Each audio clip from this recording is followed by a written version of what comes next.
नमस्कार दोस्तों, impress on classes में आप सबका स्वागत है। यह हमारी भारत रत्न से संबंधित 5वीं क्लास होगी। इससे पहले हमने 1987 भारत रत्न के बारे में पढ़ा था, जिसमें हमने अब्दुल गफार या जिसको सीमांत गांधी के नाम से जाना जाता था, उनको भारत रत्न पुरस्कार दिया गया था। आज हम इसमें डिस्कस करेंगे 1988 ईस्वी में एम जी रामचंद्रन को भारत रत्न पुरस्कार से सम्मानित किया गया। ये आप कह सकते हैं, इनको पहली बात तो मरणोपरांत दिया गया। ये एक आप कह सकते हैं अभिनेता थे तमिलनाडु के, लेकिन बाद में इन्होंने अभिनेता से राजनेता का सफर तय किया और तमिलनाडु के लगभग 3 कार्यकाल तक ये आप कह सकते हैं वहां के मुख्यमंत्री रहे। तो इस प्रकार से 1988 ईस्वी में एम जी रामचंद्रन को भारत पुरस्कार दिया गया था। इसके बाद अगर बात करें 1990 ईस्वी में भीमराव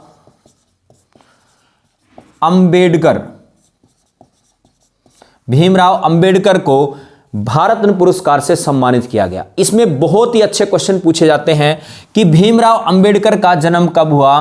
तो इनका जन्म हुआ था 14 अप्रैल 1891 ईस्वी को। कहां पर हुआ? मध्य प्रदेश में हुआ, एमपी में हुआ।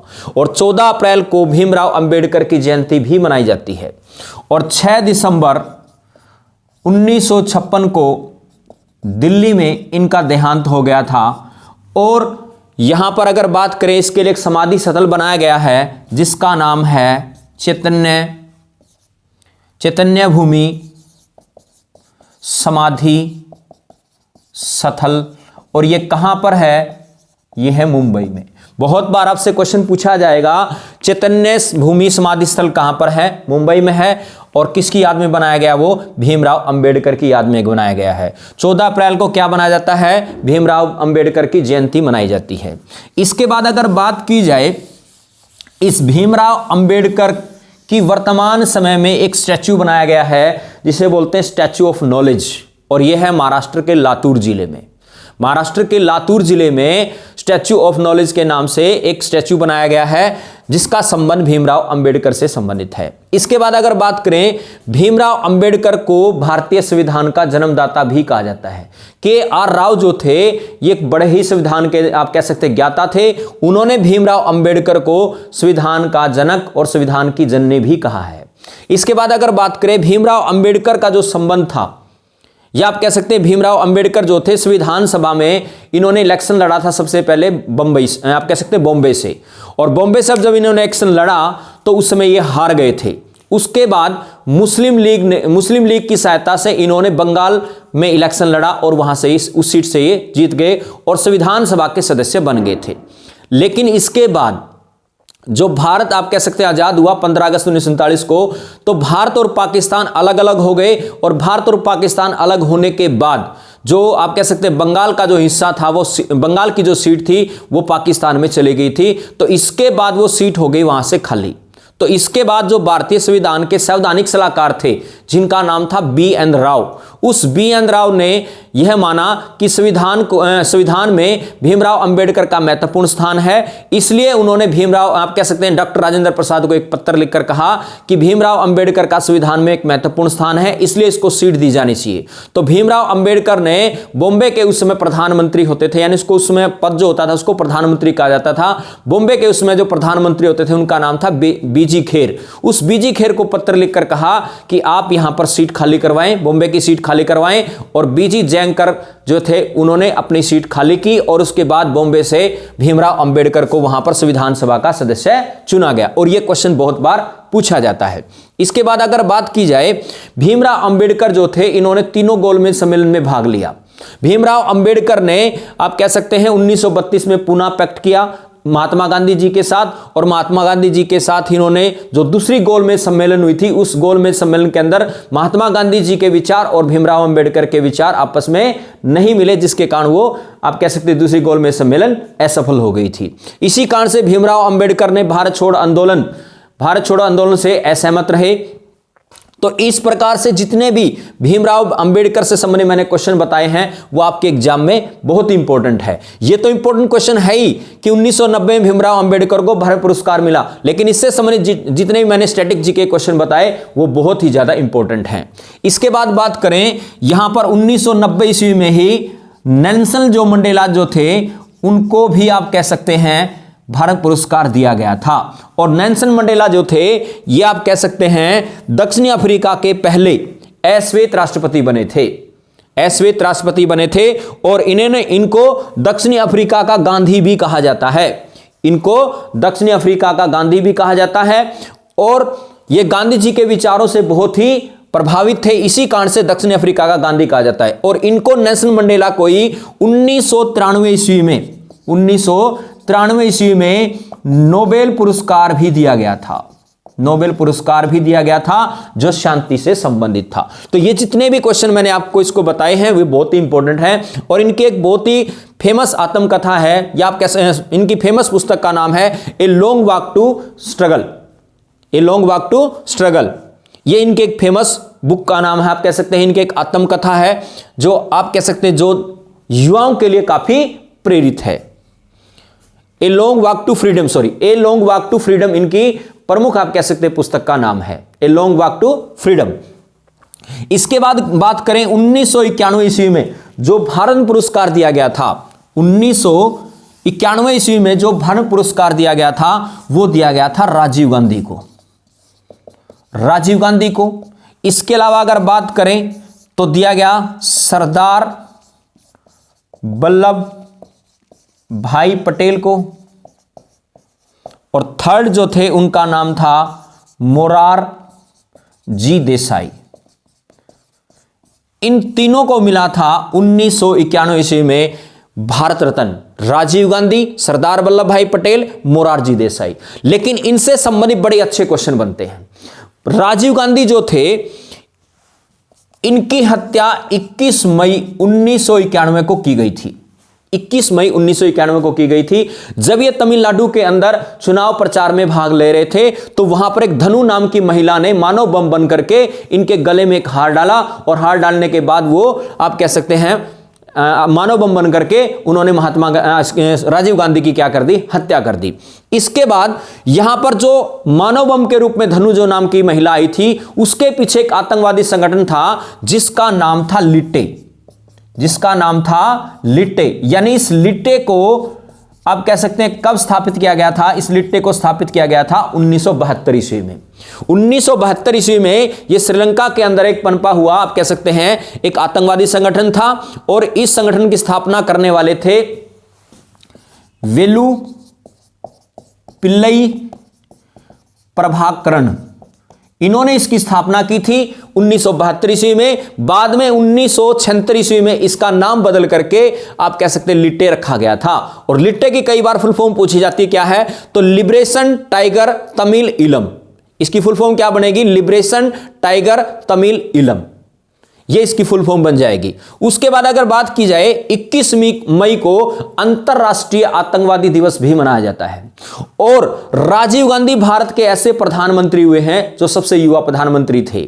दूसरी बात, राजीव गांधी के समय में आप कह सकते हैं 1989 ईस्वी में 64वां और 65वां संवैधानिक संशोधन लाया गया, जो आप कह सकते हैं ग्राम पंचायत से संबंधित था या ग्रामों के विकास से संबंधित था, लेकिन वो पारित ना किया जा सका।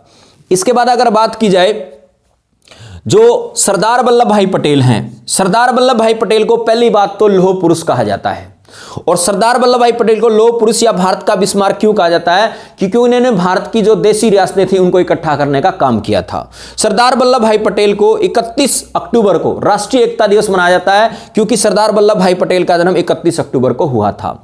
सरदार वल्लभ भाई पटेल के ऊपर आप कह सकते हैं स्टैच्यू बनाया गया जिसको बोलते हैं statue of unity, statue of unity आप कह सकते हैं। ये अहमदाबाद में बनाया गया और राम सुधाकर ने बनाया था। और अगर बात की जाए इसी प्रकार से statue of peace, statue of peace Pali में है। स्टैच्यू ऑफ नॉलेज जैसे मैंने आपको बताया भीमराव अंबेडकर से संबंधित है। और statue of equality, statue of equality जो है यह आप कह सकते हैं रामानुज से संबंधित है, और यह भी आप कह सकते हैं भारत में स्थापित किया गया। इसके बाद अगर बात की जाए सरदार वल्लभ भाई पटेल जो थे, इन्होंने सरदार की उपाधि मिली थी बारदोली की महिलाओं से। तो इससे संबंधित जितने भी ये क्वेश्चन मैंने आपको बताए स्टैटिक जीके के रूप में, वो बहुत ही इंपॉर्टेंट हैं। अगर इसके बाद बात की जाए मोरारजी देसाई, मोरारजी देसाई आप कह सकते हैं एक ऐसे प्रधानमंत्री हुए हैं जो सबसे ज्यादा उम्र के प्रधानमंत्री बने। मोरारजी देसाई का जन्म जो है हर 4 साल में एक बार आता है। तो इस प्रकार से मोरारजी देसाई के बारे में याद रखना। और एक बहुत ही इंपॉर्टेंट क्वेश्चन है कि मोरारजी देसाई को पाकिस्तान का जो सर्वोच्च पुरस्कार है उसका नाम है निशान पाकिस्तान, वो भी इनको प्राप्त हुआ था। और 1991 ईस्वी में इनको कौन सा पुरस्कार प्राप्त हुआ? भारत रत्न का पुरस्कार भी प्राप्त हुआ। इसके बाद अगर हम बात करें यहां पर 1992 ईस्वी में, 1992 ईस्वी में अगर बात करें तो 1992 में पुरस्कार मिला था, भारत रत्न पुरस्कार मिला था, यह मिला था अबुल कलाम को। ये अबुल कलाम कौन थे? ये अबुल कलाम थे भारत के पहले शिक्षा मंत्री। भारत के पहले शिक्षा मंत्री जो थे उनका नाम क्या था? अबुल कलाम। इनको 1992 में भारत पुरस्कार दिया गया था। इसी के साथ भारत पुरस्कार दिया गया सत्यजीत रे, सत्यजीत रे। इन्हें भारतीय सिनेमा का जनक कहा जाता है और विदेशों में भारतीय सिनेमा को पहचान दिलाने वाले कौन थे? सत्यजीत रे ही थे। इनको 1992 में भारत रत्न पुरस्कार मिला। इसके अलावा अगर बात करें जेडी टाटा, जेडी टाटा, इनको भी 1992 ईस्वी में भारत पुरस्कार दिया गया था और इन्होंने एयर इंडिया भारत में स्थापित की और एयर इंडिया को स्थापित करने वाले ये पहले व्यक्ति थे। इसके बाद अगर बात की जाए यहां पर 1997 ईस्वी में, 1997 ईस्वी में doctor APJ Abdul Kalam, doctor APJ Abdul Kalam, doctor APJ Abdul Kalam, Abdul Kalam को भी भारत पुरस्कार दिया गया। इसके अलावा गुलजारी लाल नंदा, इनको भी भारत पुरस्कार दिया गया। और एक दिया गया अरुणा आसफ अली, अरुणा आसफ अली।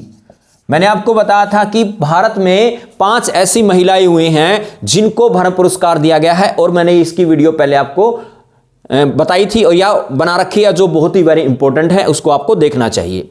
अगर बात करें यहां पर सबसे पहला कि 1997 में किस किस को भारत पुरस्कार मिला? डॉक्टर एपीजे अब्दुल कलाम को, गुलजारी लाल नंदा को, अरुणा आसफ अली को।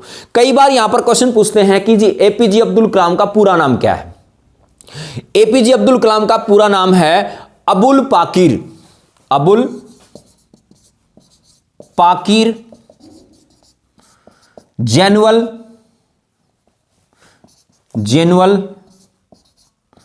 आबदीन अब्दुल कलाम, ये इसका पूरा नाम है। और ये भारत के पहले वैज्ञानिक राष्ट्रपति कहा जाता है इनको और मिसाइल मैन राष्ट्रपति के नाम से भी जाना जाता है। डॉक्टर एपीजे अब्दुल कलाम को 1981 ईस्वी में पद्म भूषण दिया गया, 1990 ईस्वी में पद्म विभूषण दिया गया और 1997 में क्या दिया गया? भारत पुरस्कार दिया गया। इसके अलावा अगर बात करें जो गुलजारी लाल नंदा है, ये भारत के 2 बार कार्यवाहक राष्ट्रपति, 2 बार भारत के कार्यवाहक प्रधानमंत्री बने। एक बार पंडित जवाहरलाल नेहरू की मृत्यु के बाद उनको कार्यवाहक प्रधानमंत्री बनाया गया 13 दिन के लिए। दूसरी बार इनको फिर बनाया गया लाल बहादुर शास्त्री की मृत्यु के बाद, 13 दिन के लिए इनकी सरकार चली। और गुलजारी लाल नंदा और डॉक्टर चंद्रशेखर भारत के ऐसे प्रधानमंत्री हुए हैं जिन्होंने तिरंगे झंडे को कभी नहीं फहराया, क्योंकि इनके समय में कभी भी इनको 15 अगस्त पर ध्वजारोहण करने का आप कह सकते हैं अवसर प्राप्त नहीं हुआ। अरुणा आसफ अली के बारे में मैंने पहले ही बताया, इसके ऊपर मैंने वीडियो बना रखी है, आप उसको अच्छे ढंग से देख सकते हैं और इनकी बातों को अच्छे ढंग से याद रख सकते हैं। अरुणा आसफ अली जो थी ये एक महिला थी और ये स्वतंत्रता संग्रामी थी। पहली बात तो अरुणा आसफ अली ने जो भारत छोड़ो आंदोलन था, उस भारत छोड़ो आंदोलन के दौरान सबसे पहले तिरंगे झंडे को लहराया था। तिरंगे झंडे का स्वरूप कितनी बार बदला गया, मैंने इसके ऊपर पूर्ण रूप से वीडियो बना रखी है, आप उसको देख सकते हैं। और इसी अरुणा आसफ अली ने, आप कह सकते हैं 1964 ईस्वी में लेनिन पुरस्कार मिला था। कौन सा पुरस्कार? लेनिन पुरस्कार इनको मिला। और लेनिन पुरस्कार जो है रूस के द्वारा दिया जाता है।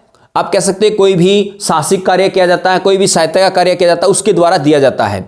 तो पहली महिला अगर पूछी जाए लेनिन पुरस्कार प्राप्त करने वाली कौन थी? अरुणा आसफ अली। और पहले पुरुष अगर पूछे जाएं तो 1957 में मिला था सीवी रमन को। सीवी रमन को, जो भारत के एक भारत प्राप्त करता भी हैं और ये क्या है, एक नोबेल प्राप्त करता भी हैं। इनके बारे में मैंने पूरी डिटेल बता रखी है।